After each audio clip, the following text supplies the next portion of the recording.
رات کا وقت تھا۔ کربلا کے میدان میں خاموشی چھائی ہوئی تھی۔ خیمے میں بچوں کی ہلکی سسکیاں اور عورتوں کی دھیمی آہیں فضا میں لرز رہی تھی۔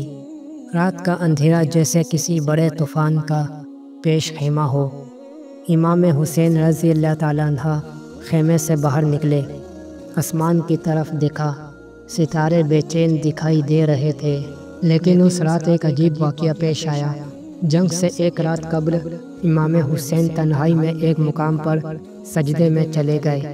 امام حسین کے بیٹے علی اکبر یہ سب منظر دور سے دیکھ رہے تھے کہ امام کا سجدہ معمولی سجدہ نہیں، کچھ اور ہے۔ وقت گزرتا گیا، سجدہ طویل ہوتا چلا گیا، یہاں تک کہ پوری رات گزر گئی۔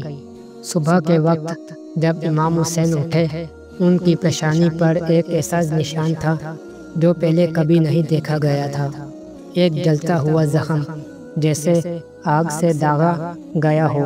علی اکبر گھبرا گئے۔ بابا جان، یہ کیسا نشان ہے؟ یہ کب لگا؟ ہم نے تو کوئی تیر یا تلوار چلتی نہیں دیکھی۔ امام حسین خاموش رہے، پھر آہستہ کہا، یہ نشان کسی تیر یا لشکر کا نہیں، یہ اس سجدے کا ہے جو میں نے اللہ کی بارگاہ میں ان کے حال پر کیا جنہوں نے میرے نانا کے دین کو بیچ دیا۔ پھر امام حسین نے ایک راز افشا کیا۔ رات مجھے خواب میں میرے نانا رسول اللہ صلی اللہ علیہ وآلہ وسلم کی زیارت ہوئی۔ انہوں نے فرمایا، حسین، تیری قربانی قبول ہو چکی ہے، لیکن کل تجھے ایک آخری آزمائش سے گزرنا ہوگا۔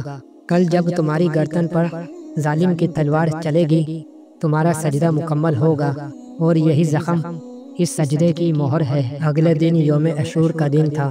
ظاہری آنکھیں تو صرف تلواریں دیکھ رہی تھی، لیکن جو حقیقت امام حسین جانتے تھے وہ ایک غائبی سجدے کی تکمیل تھی۔ یزیدی لشکر نے ایک جسم کو مارا، مگر وہ روح جو سجدے میں تھی وہ اللہ کے عرش پر بلند ہو چکی تھی۔